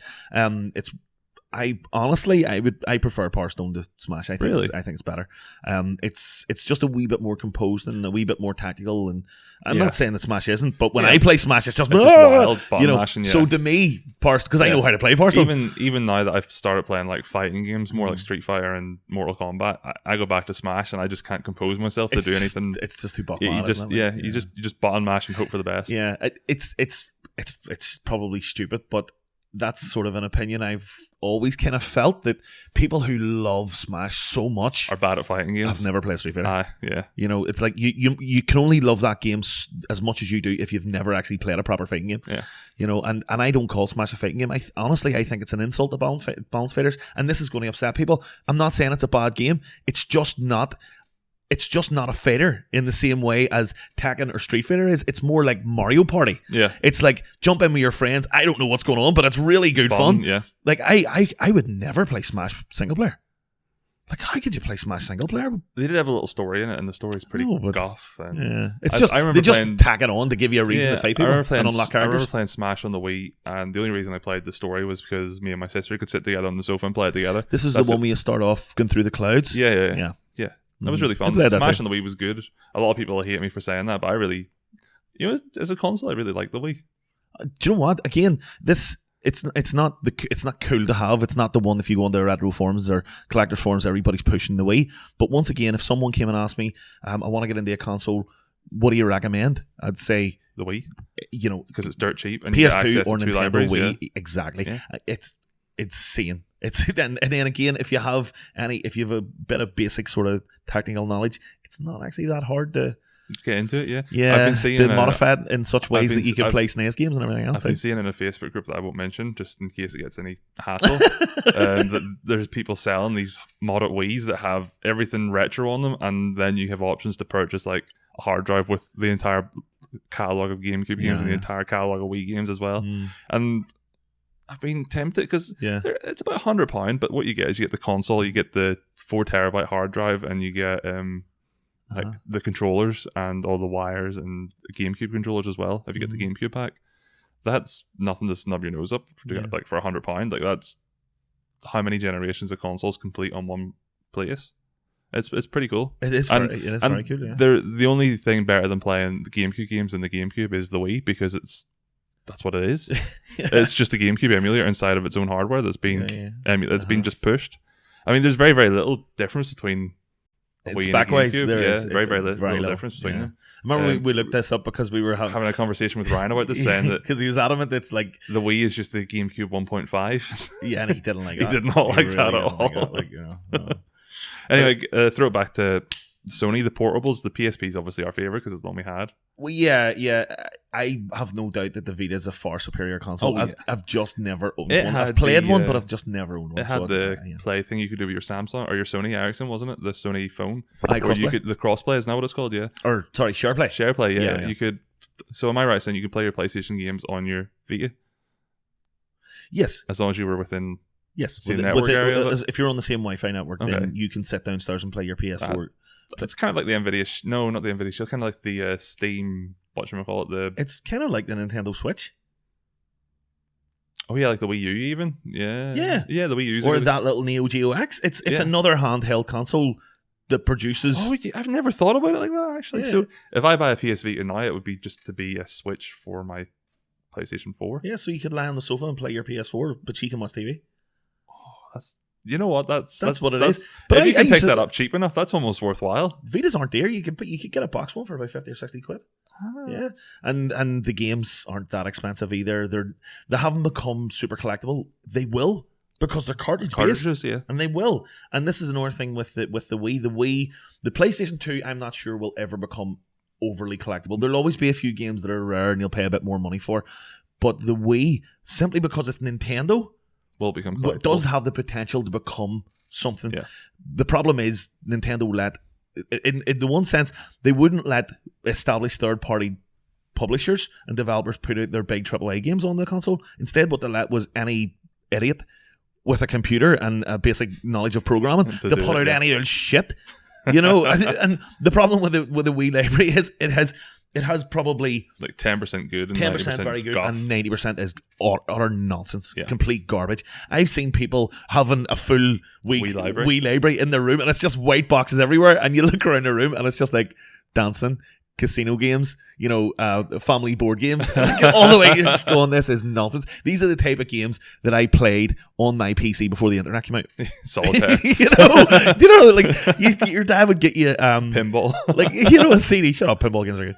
He would get you a CD, and it would be something like Carnival Games, and it would be like this stupid little or that family compendium with 20 games of the PlayStation 1. That's like nonsense, I seen a guy selling a collector's edition that on. I did see that as well. I seen the same thing. Yeah, he also had the dual edition of Metal Gear Solid. He did, which was very cool. It's a pity it's this time of year. One of those ones that's like PM for prices, and I'm like, I'm getting trapped by this guy. I know. I seen he put up a few posts, and there was ones with the multi-taps like Speed Freaks with the multi-tap. I was very tempted by, but it's not the right time of year for that. No, it's absolutely not. You're absolutely right. So your favorite exclusive your favorite Sony exclusive, all the way back. I personally think that The Last of Us is the best game I've ever played, so I find it hard to see past that. But oh my god, yeah, there's so many. I don't know. I don't want to just sit and name a load of games because anybody could do that. I mean, I'm going to say The Last of Us just simply because of the impact that it had on me, and I am dying for the new one. And we were sitting last week and we were, what's coming out in 2020? There's nothing coming out in 2020. The Last of Us 2. Yeah. My god, yeah. Yeah, that's true. And then that other Sony exclusive that you really liked, the one about the samurais. What's it called? Oh no, don't! No. No, go away. All right. Yeah. My favorite. Ghost of Tsushima. You got it wrong again. My God. Yeah. Favorite exclusive game for me. I think I said this last week as well. Or Intelligence Cube. What? On the PS1 with the rolling blocks, and you have to no. Okay, no. sorry. I thought I knew you. Boring. No, what did I say? I couldn't. I don't think it was the last one. I think it was in our Meet the Host episode. I could not decide between The Last of Us, God of War, and Spider-Man. Yeah, yes. Between the three of those, right. And what's really funny is they are all this current gen. There's no like previous console ones that I can really. I suppose The Last of Us was on the PlayStation 3. No love for. It's not as bad as yours last week. Shush. Is it no love for Crash? Crash? Yeah. Crash Bandicoot? Aye. No, he's not exclusive anymore. He's on Xbox. And he's on. I've played the Insane Trilogy on my Switch. He's not exclusive anymore. I'm looking at this from a different perspective. You're looking at this from the PlayStation 1? Yes, because it was an exclusive on the PlayStation 1. Well, in that case, Spyro's going to be thrown into the mix. Oh, yeah. Absolutely. Uh-huh. In which case, I'd probably say Spyro. Oh, very good. But since they've come out with the remasters and they're on different consoles, I know. Call them exclusive. I wouldn't call Metal Gear Solid an exclusive anymore. Metal Gear Solid 4 was an exclusive. Metal Gear Solid. Metal Gear Solid 4 is my favorite exclusive PlayStation game. Or Metal Gear Solid. No, I can't say 3. Metal Gear Solid 4 is my favorite Sony exclusive. Right. Why? But even then, I think that it wasn't in the HD remaster. Was Metal Gear Solid 4 not out in the Xbox 360? No. Wow, I didn't know that. Okay. The very first Metal Gear Solid's an exclusive. And that's always been an exclusive. Metal Gear Solid 1's my favorite PlayStation. That's it. Metal Gear Solid. What else did it come out on? It's on like the Wii. It had a PC release. Metal Gear Solid 1 had a PC release. There was a classic. There was a classic collection. Do you remember? I got it not long ago. Remember for the PS3, and it's on that, and it has the original Metal Gear, the MSX Metal Gear and stuff on it. Oh, you got that. Yeah, it's like there's like 12 Metal Gear. This is twice that you've snuffed me out of a Metal Gear Solid game. I know. This year, twice. I know. I'm not even a massive fan of Metal Gear Solid. No, you're not. I don't hate them, but I probably won't play them. But I like a lot of collectors. There's games that I'll buy to have, and there's games that I'll buy to play. And Metal Gear Solid's ones that I buy to have. And yeah, so I got Metal Gear Solid when we were. Me and him were down buying a load of retro games. We were talking about before when you got all the GameCube games, yeah. And we had went through your man's shelves completely. And as we were just about to leave, I spotted Metal Gear Solid, and I was like, because he was getting rid of everything, and he done me it really cheap, so I had to take it. And then I felt so bad. I even offered it to the guy. He's like, "No, you have it. I don't want to take your game that you just bought." No, I couldn't do it.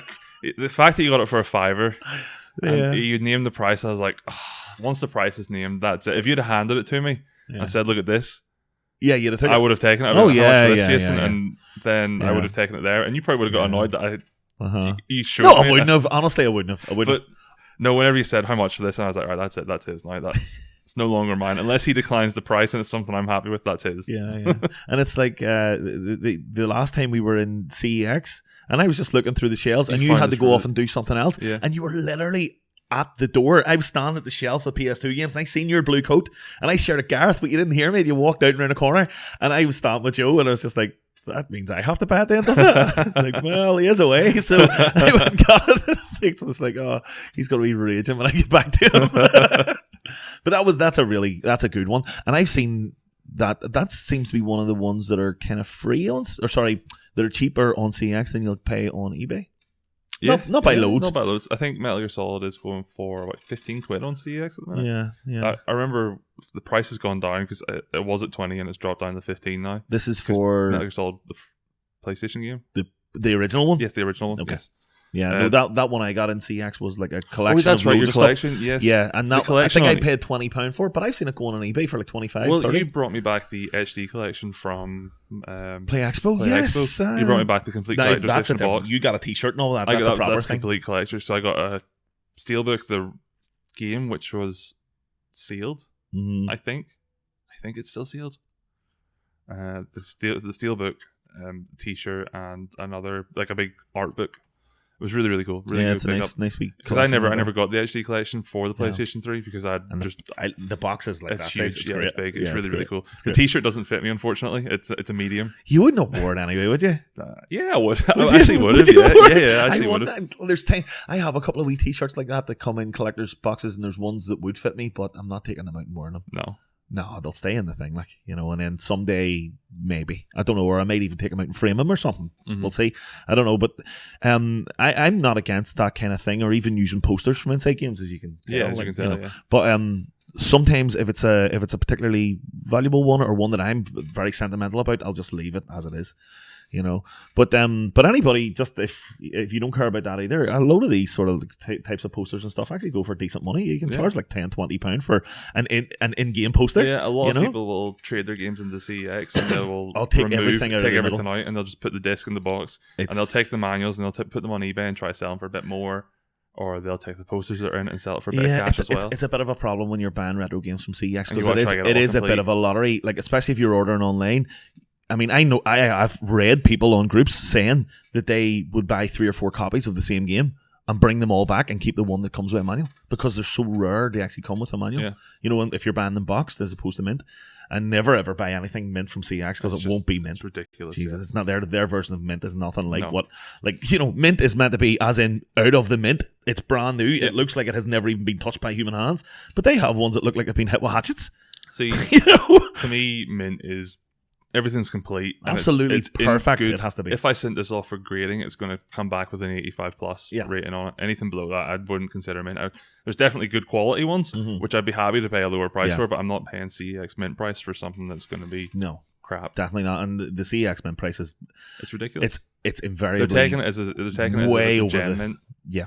Whenever it comes back with like a 95 to 100 rating, that's classified as gem mint, and that's what they're trying to sell it as. Yeah. And it's not. No, that's not good. That's not good. But what were we talking about? That was our favorite exclusive. Oh yes, that's right. So we were talking about the Metal Gear Solid, and there's so many over the years, isn't there?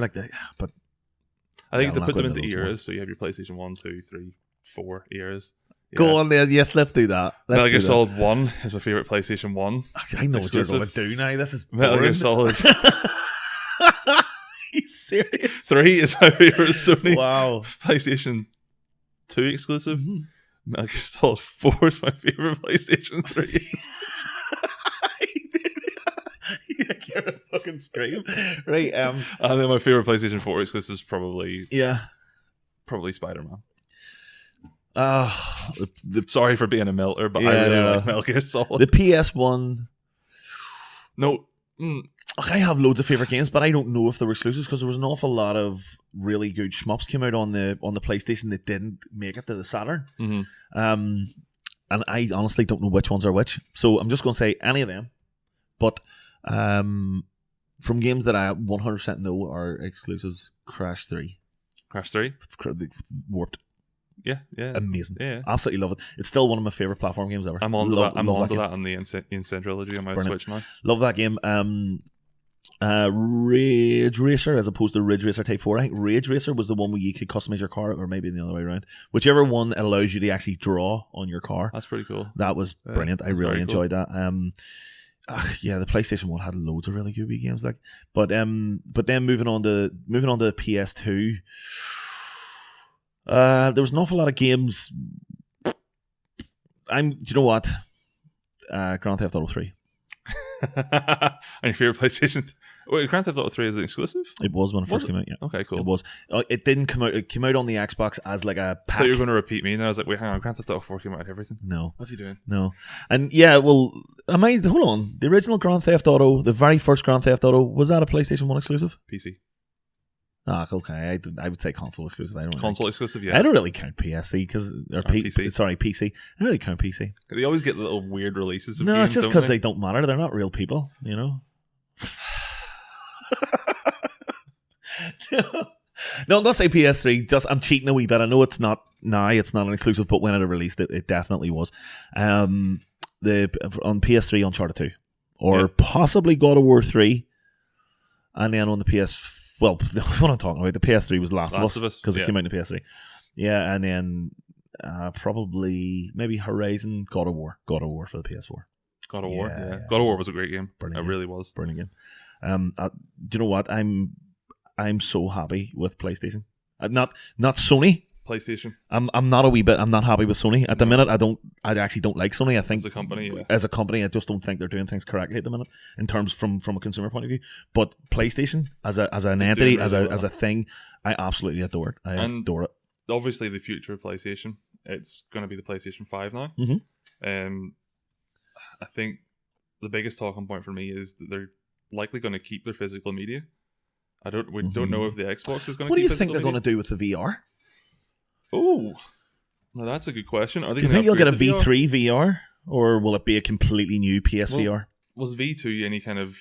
It was like a hardware upgrade. It wasn't like a visual upgrade. No, everything. It was just a hardware upgrade. So they upgraded all the kind of clunky parts of their. Yes, and it also, in terms of the latency of what you see compared to what your brain thinks you should see, was reduced massively. Yeah. My understanding is that when you're wearing the VR headset and you turn your head, there's a slight delay. Your brain is expecting you to see things almost instantly, right? But because it takes like a milli, it really skews you off, doesn't it? It just causes, like, over a period of time, it'll cause a bit of a headache because your brain is not seeing what it's supposed to see exactly when it's supposed to see it. So when the new one, and that causes like motion sickness and things like that. So when the new one came out, that was reduced even further. It's still there, but it's, and I think for the PS5, I think in terms of Sony's venture into VR is much like Nintendo's venture into console. They're always like a little bit behind in terms of technology. In order to put it out for a reasonable price, the consoles gamers are willing to pay. But the likes of the HTC Vive and the Oculus Rift are just so Valve far. Index. Yeah, well, yes. The Valve Index, it still blows my mind that controller can pick up your fingers. Yeah, it still blows my mind that you can do that now in VR. And when games that support it, you can just go and then you'll see your... you know what anybody's going to do. It's just going to be people running around giving each other a finger. It's brilliant. It's really, really cool. The Valve Index is probably, if I was to buy a VR headset, it would be that, because I actually don't own any VR. Excuse me. Do you know? I would love to do in VR. I would have so much fun just sitting going like, stuff like that, or like, because the pressure does. It's not.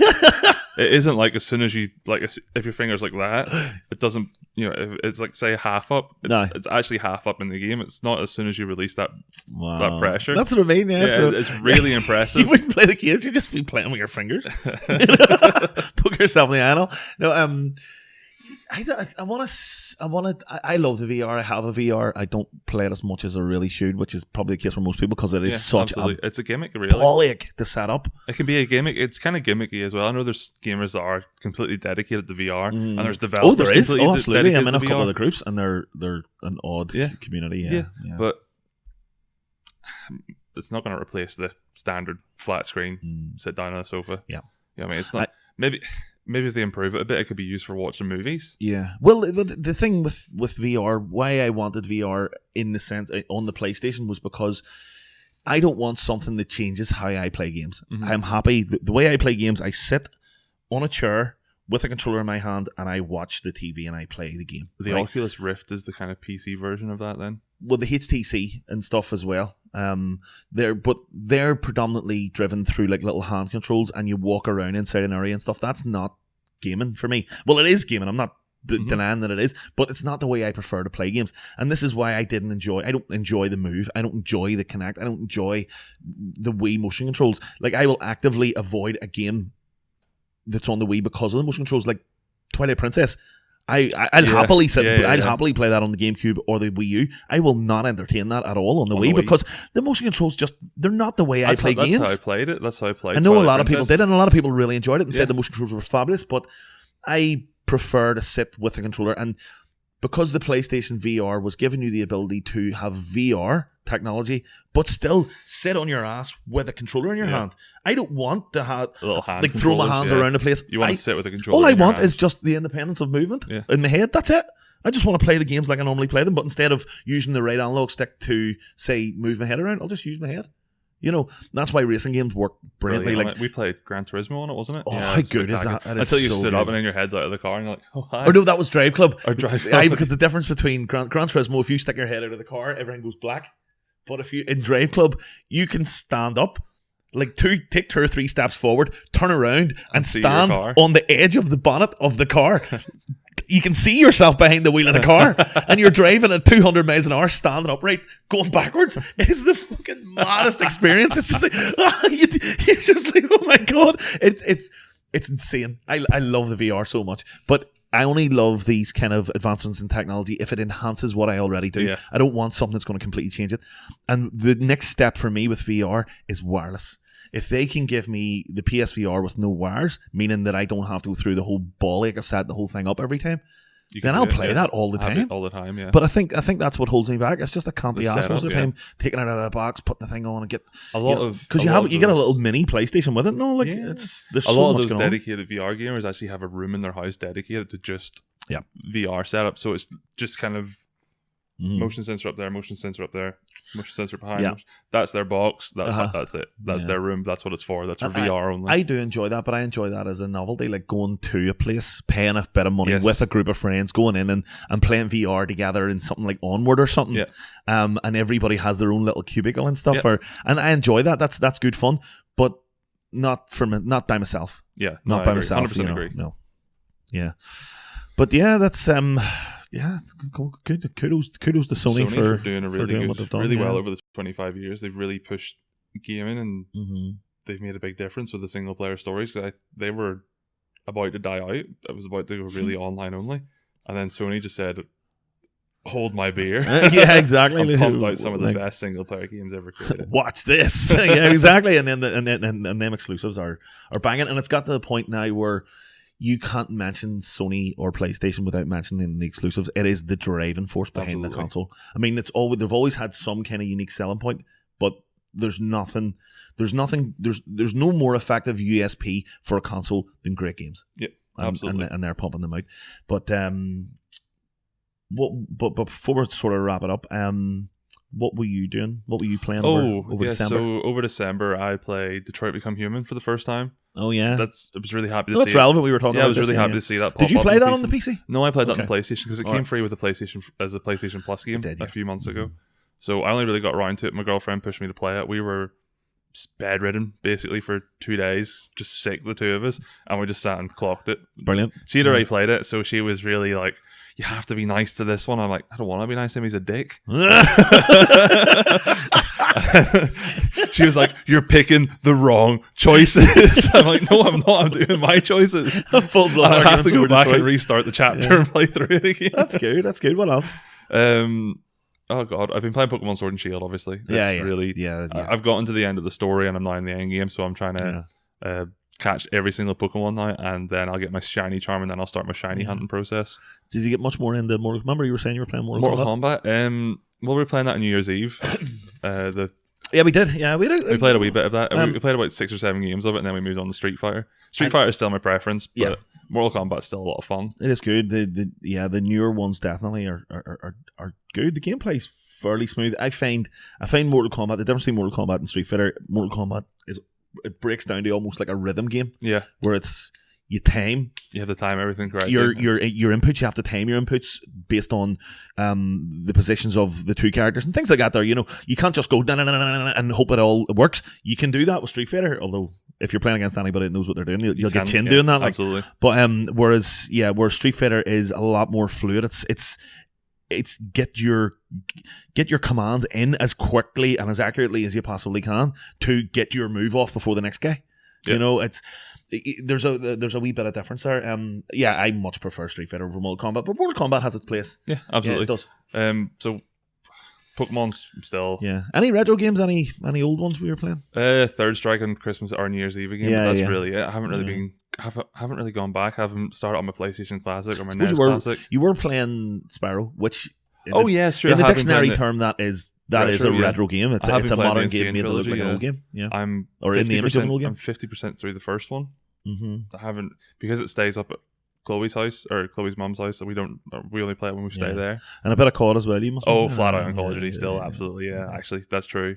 Still playing Modern Warfare. Yeah. Yeah, we've we've got an idea for a feature. We'll see if this comes up in the future, because the format that we take on here. I'm a fair bit older than Gareth, and I've been playing games a wee bit longer, and I have a huge interest in a lot of old games.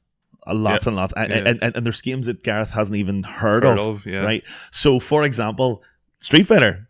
I had never played it until... This is insane to me, and it might be to other people, but until I had introduced Street Fighter to Gareth, not only had he not played Street Fighter, he had never played a fighting game. I'd never played a 2D fighting game. 2D fighting game. I'd played 3D arena fighting games you played Smash. I played Smash. Oh yeah, I suppose, yeah. But Smash is... I know, as I was saying earlier, it's not the same. The only other ones I'd played was... Tekken, though. Soul Calibur, anything like that? Soul Calibur I played with NERPs for maybe 1 or 2 games, didn't really like it, or I think... I button mashed. Button mashed and I swiped, and I managed just to kill him, get him into like a juggle. Soul Calibur he got really annoyed. Rhythmic in the same way as Mortal Kombat is. So we never stopped playing that for the sake of our friendship. Oh really? Because I was just button mashing it. I just so happened to get him to a juggle, and he couldn't do anything about it. And he was just you must have been like Yoshimitsu or something, were you? This was so long ago. The only other fighting game I'd really played properly was Ultimate Ninja Storm, Naruto. I don't even know. Really good game. Oh yeah, the little dude in the orange with the wee thing. Yeah. Now where I was going with this is we're gonna do things like that going forward, because it's okay me telling you, oh yeah, this game's brilliant and it came out in 1989 and I've played it for years and years and it's so good. I'm going to have a biased opinion. I'm going to have nostalgia. I'm going to have sentimental things here, and I'm going to be able to tap into my opinion and the impact it had on me when I first played this back then and what my standards were then. So for someone like, for example, you asked me, is GoldenEye a brilliant game? Yes, GoldenEye is amazing. If you've never played GoldenEye before, it's not a good game. It's horrendous. We played GoldenEye whenever we're prepping for another episode that's coming up. It's awful. Yeah. To the point where World Is Not Enough is better. Yeah, absolutely. We compared the two of them and it was better. That was just not fun playing. Sorry, not fun's wrong. It was fun. It was fun, but in the wrong type of fun. It was like, this is just nuts. I can't see what's going on, you know? Yeah. I can't even walk in a straight line. We're going to offend a lot of people by saying GoldenEye is not good. But again, it comes, as you're saying, it comes down to the nostalgia factor. Well, we're not saying this with any kind of agenda. We're not trying to badmouth anything. This is genuinely how I feel, and I think it's correct. I wouldn't say it if I didn't think it was true. GoldenEye in 2020 is not a good game. No, it has aged horribly, and the fact that you have to use the N64 controller with it just compounds the problem. Now, that is the same for when it comes to modern games. I play a lot of modern games, but what I don't play is online battle royale games, online FPS games, things like that. There are online MMORPGs, things like that. I really don't play these. So what we were thinking of is, if we have features where, let's say, for example, I say to Gareth, you've never played any of the Raiden series. Yeah, I've never played any of the Raiden series. Do you even know what that is? I'm assuming it's a ninja game. No, it's not. It's a scrolling shooter. It's shmup. There you go. Right, a fantastic series as well. So what I would do is I would go, we're going to get Gareth to play Raiden and see what he thinks of it. Because there's no point in me telling you, because I think it's brilliant, because I've been playing it for 30 years. Somebody in 2020 sit down and play it for the first time and tell me what you think. So we're going to have a wee format like that. But what we were also thinking was doing it the other way around. So it's no point in him telling you, oh, Call of Duty is fabulous. I've played all the Call of Duties and this is just another good one. Whereas I'm not into that type of thing. I don't really play it. I know how. So this is us already being good at, and I'm actually kind of dreading it a wee bit because I don't know how I'll react. But if you never know. Somebody that doesn't play it, I could get on the Call of Duty and absolutely adore it. Yeah, you could. You just don't know until you try it. And you don't know. So there's a lot more retro game series that I haven't played than you haven't played modern games, I would say. Possibly, yeah. Possibly. So we'll probably be. I try and play as many things as I can. At least give myself an exposure. We'll probably visit in the retro series a bit more, because it's something that I never really paid much attention to until I started doing the podcast and watching you do your collection. So now that I have a bit more of an interest in it, I'm a lot more willing to try games that I never would have tried before. Yeah. It's for, I think, for people that haven't experienced a lot of these games back in the day and they go and play them, the first thing that hits them is the difficulty. It's just like, why is this game so hard? Why does it need to be so difficult? And it was just standard back then. That was what your game was. It was, you got your money's worth. You had to take a beating for a while before you were able to give one out, But yeah, that's a decent wee feature. We're maybe gonna try and do something like that. We did we did record the Street Fighter one. We had a lot of listening back. So I do the editing for the podcast and looking back at it and trying to put it all together in a way that just makes sense. Mm-hmm.